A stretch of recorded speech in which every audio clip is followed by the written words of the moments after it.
கர்த்தருடைய பரிசுத்த நாமத்திற்கு ஸ்தோத்திரம் உண்டாவதாக. பிரியமானவர்களே, மறுபடியும் உங்களை வாழ்த்துவதிலே மிக்க மகிழ்ச்சி. ஒரு வசனத்தை உங்களுக்கு வாசிக்கிறேன். 1 யோவான் 2ஆம் அதிகாரம் அதனுடைய 28ஆம் வசனத்தை வாசிக்கிறேன். இப்படி இருக்க பிரியமானவர்களே, அவர் வெளிப்படும் பொழுது நாம் அவருடைய வருகையில் அவருக்கு முன்பாக வெட்கப்பட்டு போகாமல் தைரியமாக இருக்கும்படிக்கு அவரில் நிலைத்திருக்க கடவோம். இன்றைக்கி நிறைய பேர் ஆரம்பத்தில் கர்த்தர் தான் எனக்கு அப்படின்னு சொல்லி ஓடினாங்க. நெருக்கங்கள் வரும், வசனத்து நிமித்தம் இடையூறுகள் வரும், வசனத்தை சார்ந்து வாழ்கிறவங்களுக்கு போராட்டம் வரும், நெருக்கங்கள் வரும். ஆனால் அதில் நிலைக்கணும். பாருங்கள், இயேசுவை எனக்கு தெரியும்னு சொல்கிறவங்க நிறைய பேர் இருக்காங்க. ஆனால் அவர் சொல்லணும், ஒன்று எனக்கு தெரியும்னு சொல்லணும். நம்ம நல்ல ஊழியம் செய்கிறோம், நல்லா ஜெபிக்கிறோம், நம்ம போகிற ரூட்டு கரெக்டானு நினைக்கிறோம். ஆனால் நீ நல்லா கவனித்து பாருங்கள், திடீர்னு எங்கேயோ ஒரு பிரச்சனைன்னு கேட்டிங்கன்னா, இந்த 10 கன்னிகள் இருந்தாங்க இல்லையா, அதில் 5 பேர் உள்ளே போனாங்க, 5 பேர் வெளியே நின்றுட்டாங்க. அவங்க வெட்கப்பட்டு போனாங்க, தலை குனிஞ்சு போனாங்க. எங்களுக்கு திறவுங்கள்னு சொல்லும் பொழுது நீ யாருன்னு எனக்கு தெரியாது. ஏன்னா அவரோடு நிலைத்திருக்கலை. செடியோடு கொடி இணைக்கப்பட்டிருக்க வேண்டும். ஒருவன் என்னிலும் என் வார்த்தை அவன் நிலைத்திருந்தால் அவன் மிகுந்த கனிகளை கொடுப்பான் என்று வேதம் சொல்லுகிறது.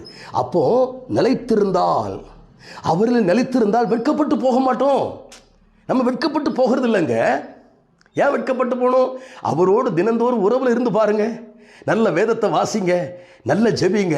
ஒருவேளை உங்களுக்கு சில காரியங்கள் சரியில்லைன்னா அந்த ஆதி மகிமைக்கு நேரம் வாங்க, மனம் திரும்புதலுக்கு நேரம் வாங்க, அர்ப்பணிங்க, ஒப்பு கொடுங்க, அந்த பிரதிஷ்டையை சரி பண்ணுங்க. சோத்திரம். சிம்சோன் வெட்கப்பட்டு போனான், கடைசியில் சவுல் வெட்கப்பட்டு போனான். வெட்கப்பட்டு போன அநேக பாத்திரங்கள் இருக்கிறது. நீங்கள் வெட்கப்பட்டு போகாதபடிக்கு தைரியம் உண்டாக வேண்டுமென்றால் அவரில் நிலைத்திருங்கள், இயேசுவில் நிலைத்திருங்கள். இயேசுவில் என்னில் நிலைத்திருக்கிறவன் மிகுந்த கனிகளை கொடுப்பான்.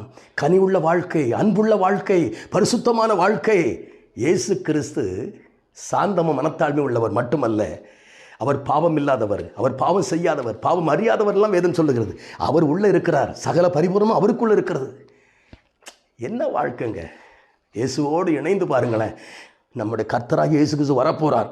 வருகைக்கு முன்பதாக நாம் அவருக்கு முன்பாக எதிர்கொண்டு போகக்கூடிய கற்புள்ள கன்னிகையாக மாற வேண்டும். வெட்கப்பட்டு போகக்கூடாதுங்க. அவர் எனக்கு தெரியாதுன்னா வெட்கம் இல்லையா, வருத்தம் இல்லையா, எவ்வளோ வேதனை. அதெல்லாம் இல்லாமல் இன்றைக்கி நம்ம ஒப்பு கொடுப்போமா? எங்கே விழுந்தோன்னு போய் சரி செய்யுங்களேன். ஏன் வெட்கப்படணும்? அவருக்கு முன்னால், ஆண்டவரே நீர் என் மணவாளன், நம்முடைய மணவாட்டின்னு சொல்லி அவருக்கு முன்பாக தலையை உயர்த்தலாமே. அவருக்கு முன்பாக நீங்கள் வெட்கப்பட்டு போகாதபடிக்கு அவர் நிலைத்திருங்கள், நிலைத்திருங்கள். அவர் தான் சொல்கிறாரு, என்னில் நிலைத்திருங்கப்பா, என் கூட இருங்க, என் வசனத்தில் என்னை சார்ந்திருங்க அப்படின்றாரு. நம்ம அப்படி செய்யலாமா? அவர் நிலைத்திருக்கலாமா? வேறு எங்கெங்கெல்லாமோ ஓடுறீங்களே, வேறு எங்கெங்கெல்லாமோ தேடுறீங்களே, எங்கேயும் தேடாதுங்க. வேத வசனம் சொல்லுகிறது, அவர் வருகையில் அவருக்கு முன்பாக வெட்கப்பட்டு போகாதபடிக்கு தைரியம் உள்ளவர்களாக இருங்கள் என்று சொல்கிறோம். நாம் ஜெபிப்போமா? மகா பரிசுத்தமும் கிருபையும் இரக்கம் நிறைந்த அன்பு பிதாவே, அழைத்தீர், அபிஷேகித்தீர், வேறு பிரித்தீர், வரங்களை கொடுத்தீர், ஊழியத்தை கொடுத்தீர், சபையை கொடுத்தீர், ஆண்டவரே குடும்ப உறவுகளை கொடுத்தீர், எல்லாம் செய்தீர். ஆண்டவரே உண்மையிலே நம்முடைய வார்த்தையிலே நிலைத்திருந்து நம்முடைய வருகை வரைக்கும் காத்திருக்கிற கற்புள்ள கன்னிகையாக, கிறிஸ்து இயேசுவுக்கு நியமிக்கப்பட்டிருக்கிற அந்த கற்புள்ள கன்னிகையாக நீங்கள் மாற்றுங்கப்பா. மாற்றுங்க ஆண்டவரே, மாற்றுங்க. அதிலே நிலைத்திருக்க உதவி செய்கிறார். ஆட்கொண்டு நடத்துங்க, பொறுப்படுங்க. நீர் உம்முடைய பிள்ளைகளை முழுவதும் ஆளுகை செய்து நடத்த வேண்டும் என்று ஜெபிக்கிறேன். நிறைவு தங்கட்டும், குறைகள் நீங்கட்டும். உமக்கு முன்பாக வெட்கப்பட்டு போகாதபடிக்கு தைரியமாக இருக்க வசனத்தை சார்ந்து உண்மையிலே நிலைத்திருந்து வாழ உதவி செய்யுங்க. ஆட்கொள்ளுங்க, பொறுப்படுங்க, பெரிய காரியங்கள் செய்யுங்க. இயேசுவின் நாமத்தில் ஜெபிக்கும் நல்ல பிதாவே, ஆமீன். God bless you.